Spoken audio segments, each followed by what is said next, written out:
Cek. Bismillahirrahmanirrahim.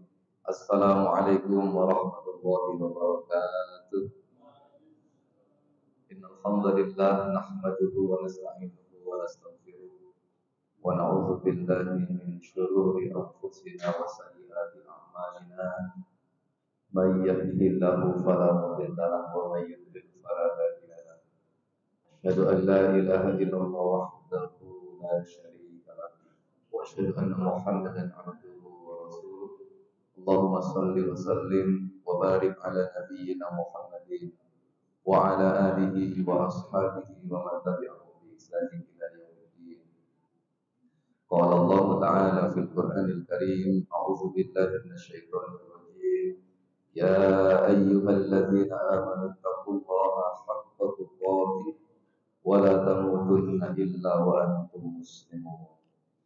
Yang terhormat Ketua Takmir Masjid Al-Mahdi, Pak Buddha beserta seluruh jajaran para tokoh masyarakat, tokoh Muhammadiyah, hadir pula Ketua Pimpinan Ranting Muhammadiyah, baik Gerabakan maupun Community Kepuh Kediri, serta seluruh jamaah yang dimuliakan Allah. Alhamdulillah, malam ini kita bisa kembali berwajah dalam keadaan sehat walafiat. Mudah-mudahan hadir kita di Masjid Al-Mahdi dalam rangka thalabul ilmi ini mendapatkan ridho dan inayah dari Allah Subhanahu wa taala. Salawat salam semoga tetap berjurah atas Rasulullah Muhammad sallallahu alaihi wasallam. Mohon izin agak terlambat karena baru pulang dari Karangasem. Jadi Masya Allah. Dan beberapa jalan-jalan di sekitaran sini pasti ditutup karena ada acara. Tema kita hari ini, Bapak Ibu, adalah tentang sikap kita dalam memilih jalan hidup kita.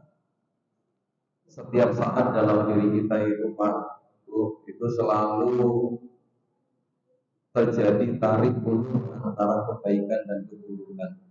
Meskipun kadang orang lain tidak tahu, meskipun kadang orang lain itu melihat kita biasa-biasa saja, akan tetapi jauh di lubuk hati kita yang paling dalam itu selalu terjadi tarik ulur antara kebaikan dan keburukan.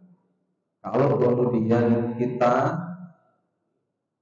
didominasi oleh keburukan, maka kita akan terjatuh pada lembah keburukan atau kemaksiatan.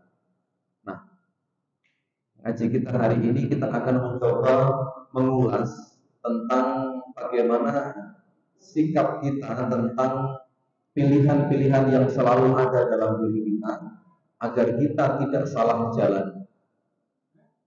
Kalau di slide ini kita ilustrasikan sedang berada di sebuah hutan yang jauh dari tempat yang kita tahu. Di sini kemudian terjadi kebingungan, apakah kita memilih jalan ke kanan ataukah ke kiri. Pada saat kita salah melangkah, maka tidak menutup kemungkinan itu akan semakin menjauhkan dari tujuan hidup kita. Tapi sebelum kita ke sini, Bapak Ibu mohon izin bertanya, apa sih kemudian tujuan Allah menciptakan kita di muka bumi ini? Kan semuanya sudah tuntas nih Pak. Saya kira Bapak-bapak, Ibu-ibu di sini semuanya sudah sangat paham tentang apa itu kemudian tujuan Allah menciptakan kita hidup di dunia ini. Nek damel ganteng-gantengan, ayu-ayuan, itu kula panjenengan sami niki tasih kalah adoh kali artis-artis Pak.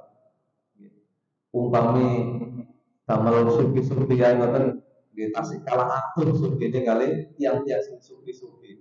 Umpami pinter-pinteran ngoten lawon ranking rapuan niku mboten enten sing ranking setunggal. Nggih, niku nggih kalah. Tetapi kemudian kita meyakini bahwa tujuan Allah menciptakan kita ini supaya kita menjadi orang yang makhluk yang nganut, yang taat sama Allah. Itu saja. Nah, pada saat kita dihadapkan pada dua jalan yang harus kita pilih, maka di situ membutuhkan keyakinan, di situ membutuhkan petunjuk. Di situ membutuhkan arahan agar kita tidak salah langkah. Sekali kita salah melangkah, maka kita akan menuju tempat yang salah. Berapa banyak mungkin yang punten mohon izin, barangkali ada di antara jamaah ini yang dulu-dulunya pernah terjatuh di lubang-lubang kemaksiatan, ya. Dulunya kalau ditanya masa lalu itu ceritanya macam-macam, ya Pak. Ya, mudah-mudahan itu adalah masa lalu dan hari ini kita hidup di masa kini dan masa yang akan datang. Mudah-mudahan bapak-bapak, ibu-ibu yang dulunya itu tidak baik itu sudah berhenti, betul-betul berhenti, dan kemudian kita hari ini memulai lembaran baru untuk menatap, menyambut, menyongsong masa depan yang lebih baik. Nah,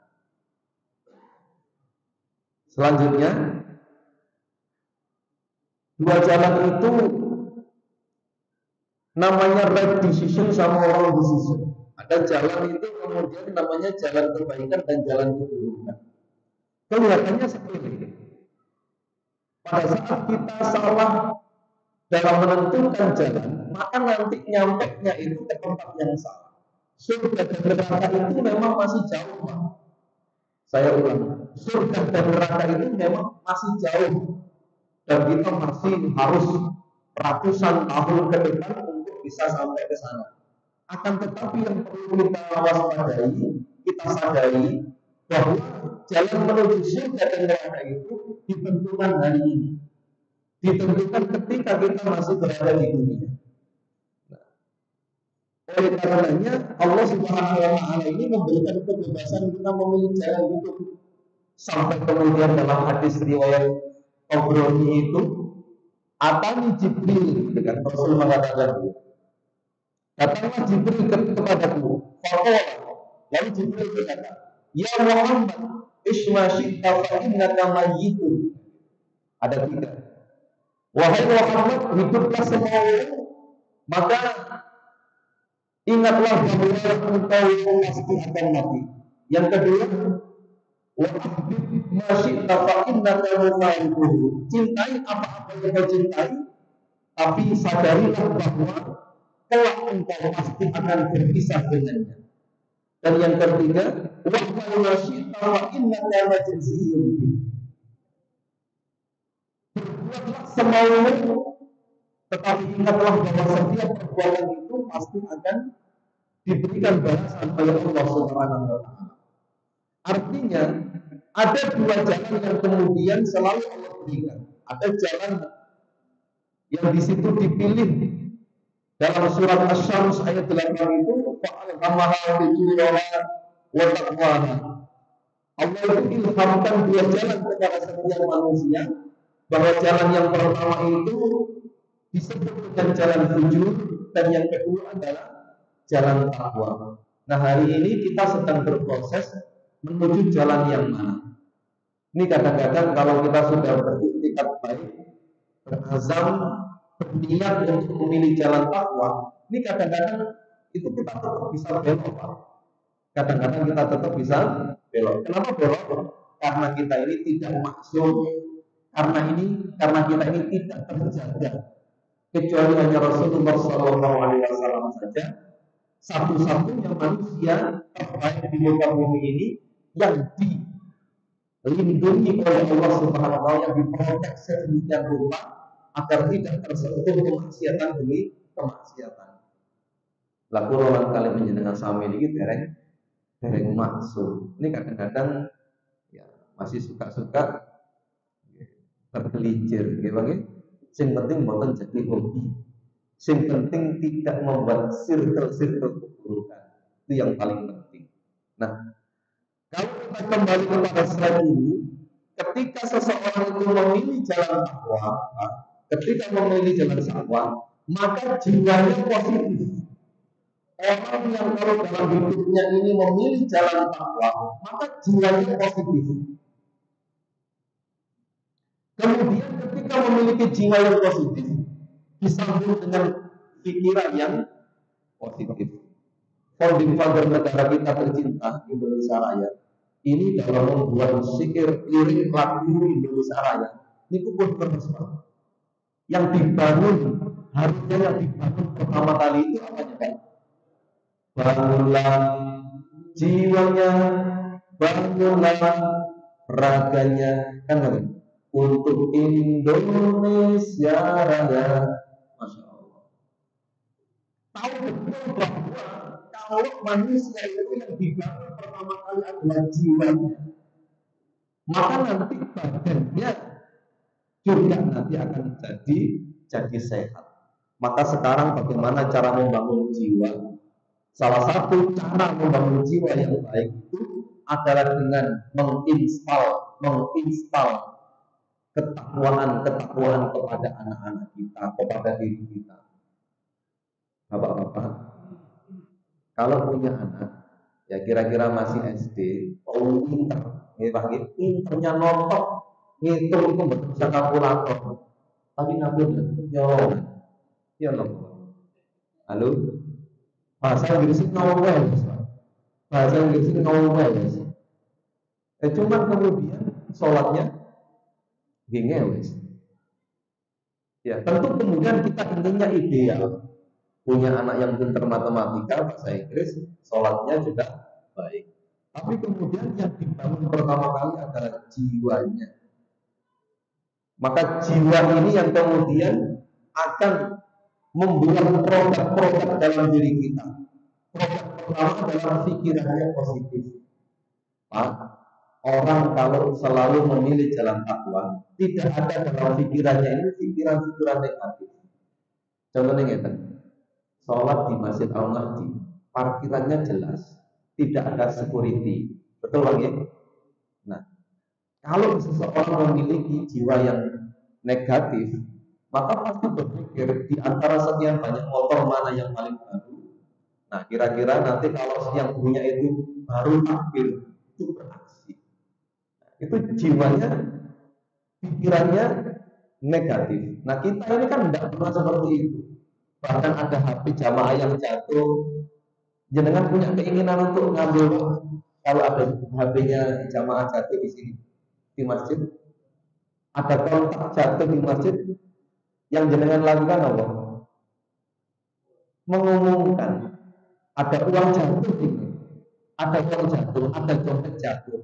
Itu tidak pernah berpikir bahwa itu akan dimiliki oleh kita.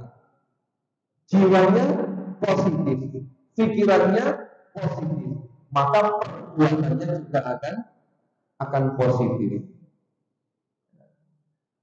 Saya yakin di antara para jamaah yang rawuh di Masjid Al-Mahdi ini perbuatannya itu, rencana-rencananya itu positif. Sebisa mungkin dalam hidup ini mencari yang halal dan thayyiban, bukan yang syubhat atau yang haram. Bahkan kalau sudah punya anak itu rencananya ke depan akan menata anaknya itu sedemikian rupa jangan sampai anaknya itu termasuk dimasuki makanan-makanan dari sumber yang haram. Itu sudah dipikir sedemikian rupa. Sampai sejauh itu orang-orang yang bertakwa ketika memilih jalan ini dan kemudian tahu apa yang harus dilakukan di masa-masa yang akan datang. Bahkan saya yakin di antara bapak-bapak yang rawuh ini sama ibu itu sudah punya rencana nanti kalau saya sudah tua, di masa tua saya akan begini itu, dan rencana-rencana itu pasti positif. Tetapi mohon izin, ketika kita memilih jalan yang satunya, jalan itu disebut dengan jalan fujur dalam Quran surat Asy-Syams ayat 8. Maka jiwanya akan jadi negatif. Jiwanya negatif melahirkan pikiran-pikiran yang negatif. Apalagi kemudian berikutnya pasti produknya yang berupa perbuatan juga akan negatif. Nah, kesemuanya ini karena kita adalah manusia yang makhluk sosial, kita tidak bisa berdiri sendiri, maka kita butuh orang lain. Pertanyaannya, apakah orang-orang yang mengelilingi kita hari ini adalah orang-orang yang sefrekuensi dengan kita? Apakah orang-orang yang sekali lagi mengelilingi kita hari ini itu adalah orang-orang yang satu frekuensi kita, yang mencari jalan takwa, atau mereka yang kemudian mencari jalan tujuh. Nah, di situ kadang-kadang ada gap. Di sini kadang-kadang ada gap. Misalkan di tempat kita tinggal, sukanya yang dibahas di WA grupnya itu misalkan itu sesuatu yang baik, maka saya yakin masyarakat itu akan terbentuk menjadi masyarakat yang baik. Tapi Pak, mohon maaf, kalau yang kemudian dibahas di WA group lingkungan masing-masing itu lebih pada hal-hal yang sifatnya negatif, itu pasti ya miliunya lingkungannya itu akan berputar negatif-negatif semua. Maka Rasul mengatakan al-mar'u ala dini khalil. Agama seseorang itu tergantung dari agama teman-temannya. Saya berdoa mudah-mudahan yang hadir ini diberikan lingkungan-lingkungan yang baik, teman-teman yang baik, baik teman di rumah, teman di tempat kerja, maupun kemudian di tempat yang lain pun juga diberikan kebaikan-kebaikan adanya. Nah, ini. Selanjutnya, ketika seseorang itu memilih jalan takwa, maka ada konsekuensi logis yang Rasul sampaikan dalam hadis an Abdullah bin Amr radhiyallahu anhu an Nabi sallallahu alaihi wasallam qala al-muslimu man salima al-muslimuna min lisanihi wa yadihi wal muhajiru man hajara ma Allahu anhu. Hadis riwayat Bukhari. Jadi kalau kemudian dalam kehidupan ini kita memilih menjadi orang-orang yang bertakwa, tentu ini tidak mudah, tapi sekali lagi kita harus berusaha. Maka indikatornya itu muncul. Maka salah satu tanda orang yang bertakwa, yang mencari jalan takwa itu, yang memilih jalan hidup ini menjadi jalan takwa, itu akan memastikan orang lain itu selamat dari bahaya lisan dan tangannya. Baru-baru ini kita digemparkan banyak berita, ya, yang mengikuti berita di media sosial ini, masya Allah, yang paling baru ada, kita sebut oknum santri. Ini kejadiannya di Malaysia. Padahal santriwati masih SMP, katakanlah taruhlah umur 13 tahun. Itu beberapa kali di kamar, kronologinya itu diingetin Pak waktu sholat, ayo sholat. Kan biasa ngapain itu Pak? Kan tidak semua santri itu kalau dengar ada langsung sholat. Diingetin, ayo sholat. Berikutnya lagi, waktunya sholat, diingetin ayo sholat. Diingetin sholat itu baik teman-teman. Pak, panjenengan pernah nggak mengingatkan orang untuk sholat? Ayo Pak sholat, pernah. Nanti ngomongnya kan, Kak sholat urusanmu, sholat Kak sholat urusan. Pernah pagi ngajak orang sholat berapa teman-teman? Ayo Pak jangan nih mawon berapa teman-teman? Enten tanggi jenengan sing mboten salat. Halo? Enten? Oh, kita sih. Oke. Nah, itu tadi. Jadi sampai pada satu berita anak ini yang biasa ngingetin sholat itu kemudian dibully lah. Dibully secara lisan, verbal maupun non verbal. Sampai pada akhirnya terjadi kalung. Ketiga anak ini kalung, sudah bahasanya itu kesetanan. Akhirnya temannya itu dimasukkan ke dalam mesin cuci sampai beberapa jam. Seseorang anak kecil ya remaja masuk mesin cuci itu meninggal. Nah, itu belum selesai, sudah dibunuh, mencari alibi, mencari reason, mencari alasan menghilangkan jejak. Akhirnya apa? Dijatuhkan. Dijatuhkan dari lantai berapa, Bang? Saya kurang paham. Intinya dijatuhkan supaya seakan-akan terlihat yang bersangkutan itu jatuh, pecah kepalanya. Akhirnya 2 bulan melalui beberapa indikator-indikator itu termasuk CCTV, jenazahnya diotopsi.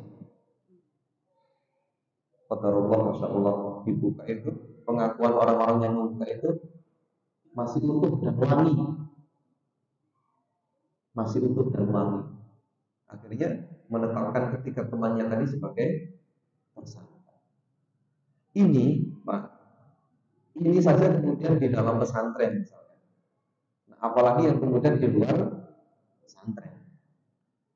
Kita ini kadang-kadang juga bisa kalut. Maka di sana Islam itu hadir.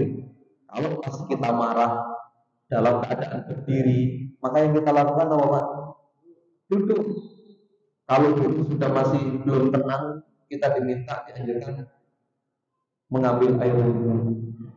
Karena seseorang ketika marah itu putus urat sarafnya, hilang akal sehatnya, dan kemudian bisikan setan itu sampai kemudian Rasul mengatakan la taqwa walakal jannah.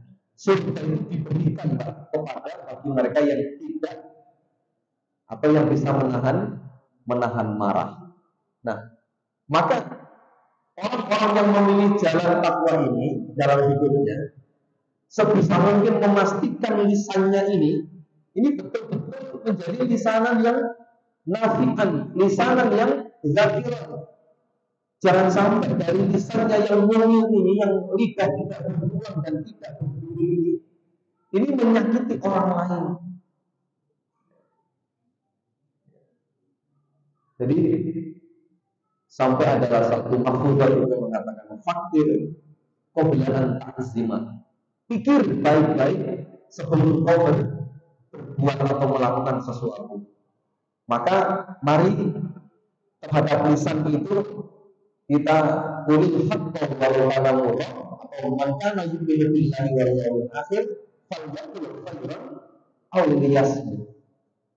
Ketika kita memilih jalan ketakwaan yang itu artinya kita beriman kepada Allah dan hari akhir, ketika kita tidak sanggup untuk mengatakan sesuatu yang baik, maka sebaiknya kita diam. Betapa banyak kasus-kasus yang ada di sekitaran kita ini, pemicunya adalah lisan yang tidak terkontrol. Betul, Pak?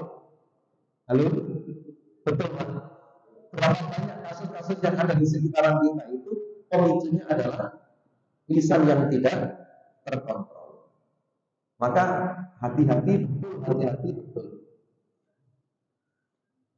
Dalam Quran surah Al-Kahf ayat 18, "Ma yalfizu min qawlin illa ladaihi raqibun atid."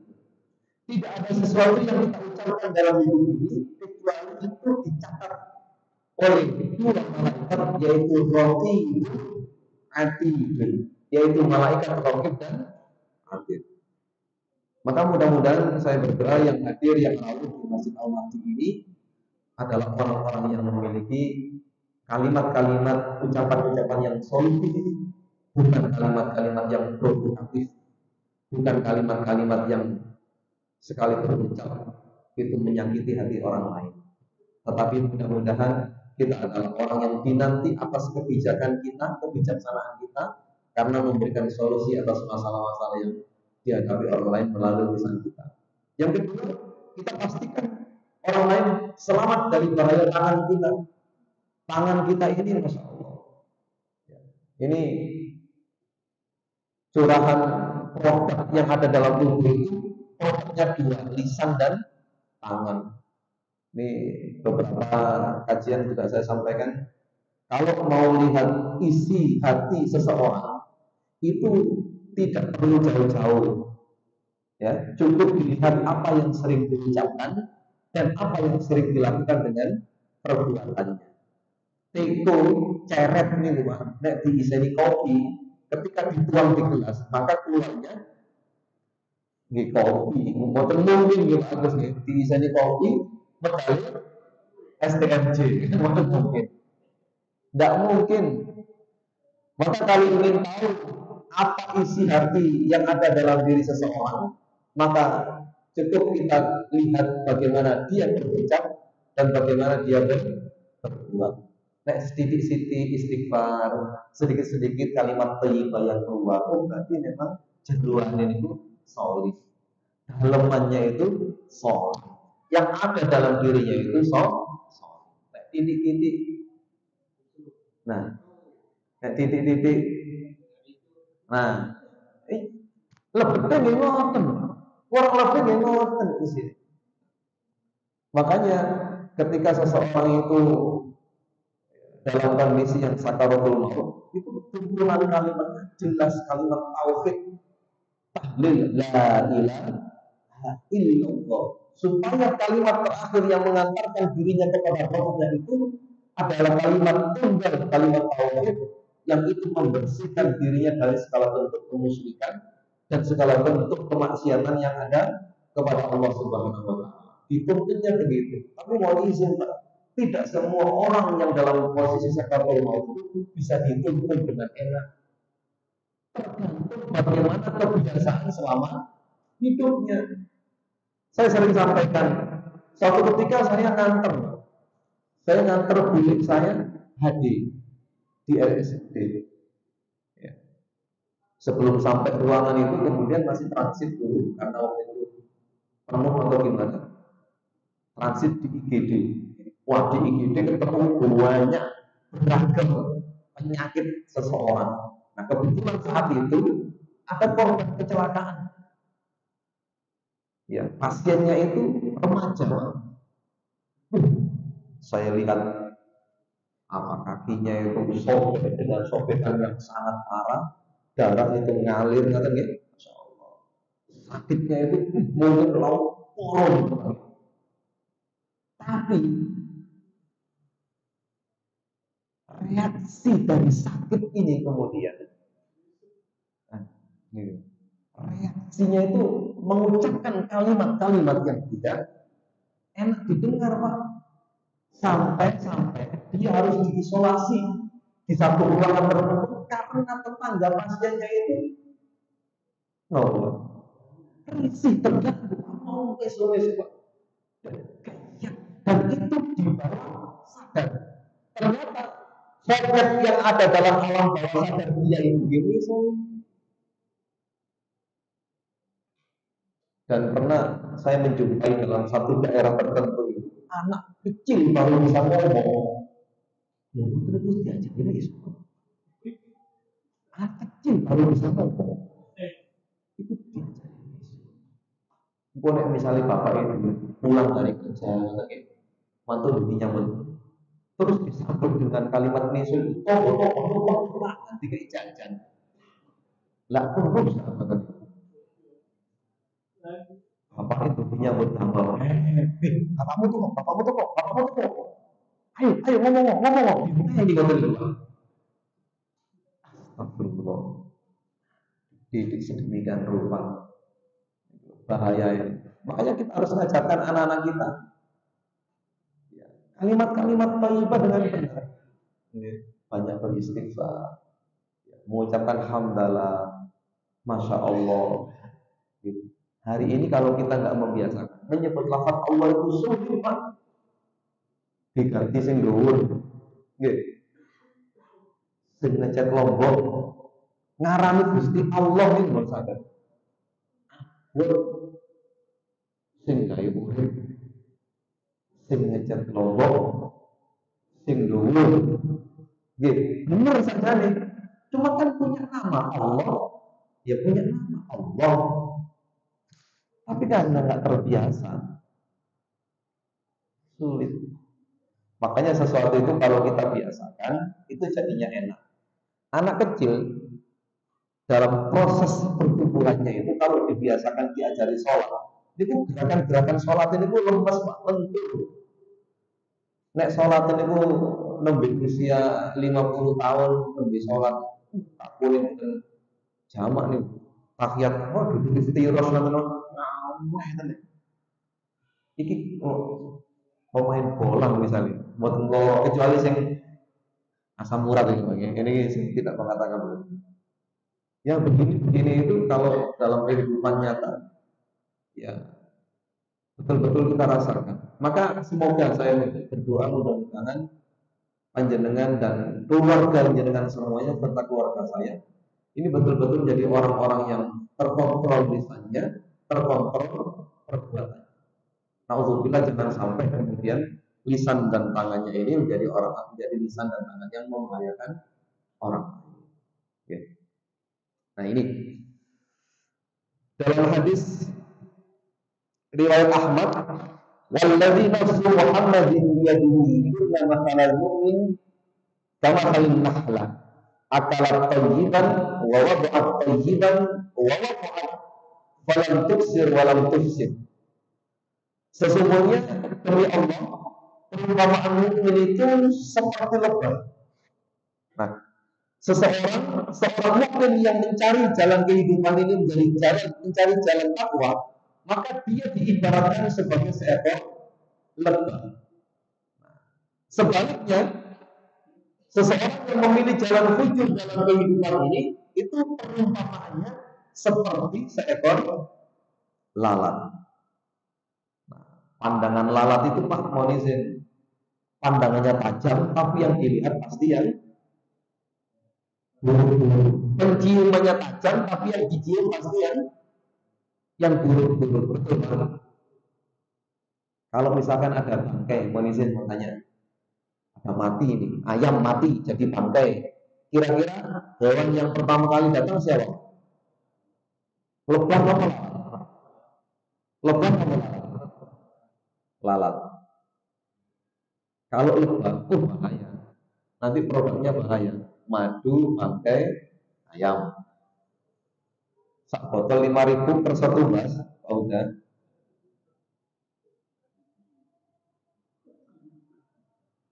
Tidak mungkin. Maka seseorang itu yang kemudian mencari jalan fujur, Pak, itu tadi pikirannya jelek, penciumannya jelek, yang didatangi pun tempat-tempat yang jelek. Suatu ketika ada jamaah Masjid Al-Madi. Ini tiba-tiba kepanggitan mereka random itu. Berbicara begitu, Pak. Ini kalau rel kereta api larangan. Ini kurang ini random itu. Ini ku tempat prostitusi.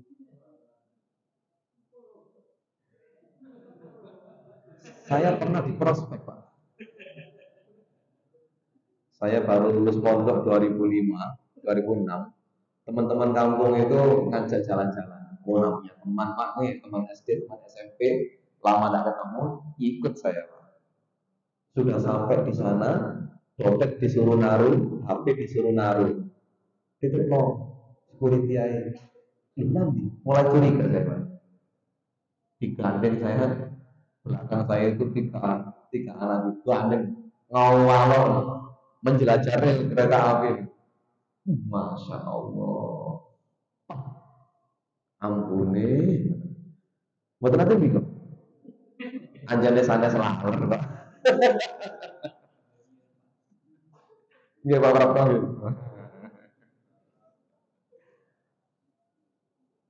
Jadi lebah itu tidak mungkin sobo mriko itu tidak mungkin. Sing sobo mriko itu mesti laler. Ada tempat sabun ayam, betul mungkin jamaah Masjid Al-Mahdi itu kudu gimri itu bukan enten. Ajeng ya mereka bukan enten. Tapi enten kajian Ahad pagi, lah itu jamaah Masjid Al-Mahdi itu kudu gimri ke rawuh. Ya Pak nggih. Pasti mamane Pak Dani paling ajeng soal nyuting ini. Tapi apa mungkin jenengan nyuting tentang larangan mau Pak Dani? Mungkin Pak. Maka kembali, seseorang yang mengambil jalan takwa itu jiwanya positif. Jiwa positif itu pangapunten mboten gampang sombong, mboten gampang nesu, nggih, suka sabar, syukure kuat, itu jiwa yang positif. Umpami sedinten niki penghasilannya sak menten niku insyaallah alhamdulillah. Bayaran tanggal 28 nggih, tanggal 2 dijupuk, tanggal 8 entek alhamdulillah. Ini Pak Anu pesenan kaos disemayani mawon bayar-bayar. Umpama jiwane niku negatif, iso nggo Pak nagih utang gitu. Tapi kemudian seringkali ini insyaallah mudah-mudahan segera sadar kan katanya. Nah, izin bertanya, apa menyampaikan informasi. Kalau seorang mukmin ini sudah azamnya kuat mencari jalan takwa, insya Allah hidupnya itu tidak jauh seperti lebah, tidak jauh dari lebah. Ayo Pak belajar dari lebah. Pertama, lebah itu hanya memakan makanan yang baik dan bersih. Dalam bahasa Quran itu yang halalan thayyiban. Mboten mungkin jenengan saya ngecegat kita homer beliau. Mboten mungkin. Mboten mungkin jenengan itu makan darah di rumah. Tidak mungkin. Betul Pak? Tidak mungkin jenengan habis mencuri terus dibawa pulang. Tidak mungkin, sangat tidak mungkin. Sudah seperti ada protektor Pak. Orang beriman itu seperti ada protektor dalam dirinya, ada filter dalam tubuhnya. Oh, ini layak dimakan, ini tidak. Ini boleh dimakan, ini tidak. Jelas kok. Sampai kepepet itu. Kepepet, bahkan sadar tugas dahar. Waktu ngomong bernyolong. Mudah-mudahan kita selalu dicukupi oleh Allah Subhanahu wa taala. Yang nomor kali, lebah itu memilih lingkungan yang baik dan bersih. Ketika punya lebah dilepas di hutan, maka yang dituju lebah itu adalah intisari bunga, entah itu bunga kelengkeng, bunga macam-macam, sehingga nanti jadinya itu madu kelengkeng, madu kaliandra, misalkan sebagainya. Meskipun di situ ada rusa yang baru kena tembak dan dia berhasil lari kemudian mati dan jadi bangkai. Saya yakin itu tidak akan didatangi oleh lebah. Sebagaimana kita hari ini, meskipun di lingkungan kita ini Pak, ada tempat-tempat maksiat yang gede, nggak tertarik datang ke sana. Betul Pak? Nggak tertarik datang ke sana. Semacam ada protektor dalam diri kita yang melindungi kita untuk tidak mendekat ke tempat-tempat yang tidak baik. Kecuali uji nyali, kecuali uji iman. Nah, ini kalau mantan uji iman nih pun akhirnya kalau mau wahyu, pun ini dan belum tuh kok ayo uji ya kan. Belum saya di kalian. Itu ternyata sekarang jadi rumah saya. Di Krian itu ada Maroko. Sinten mereka? Ayo. Sama sudu lagi sambil mijit-mijit jalan-jalan. Bingung kan? Kok samerap referensi ini masih merap. Tapi itu penting untuk kita ketahui supaya kita punya defense di situ. Yang ketiga, lebah itu memiliki kerjasama tim yang bagus. Tinggal sedikit kerjasamanya bagus lagi, jadi saling membahu, ta'awunnya baik. Kalau ada yang kesulitan segera diberikan pertolongan. Yang keempat, sangat taat pada pimpinannya, yaitu Rasulullah. Nah, kita ini taatnya sama Allah Subhanahu wa taala. Rasulullah Shallallahu alaihi wasallam kita taat betul.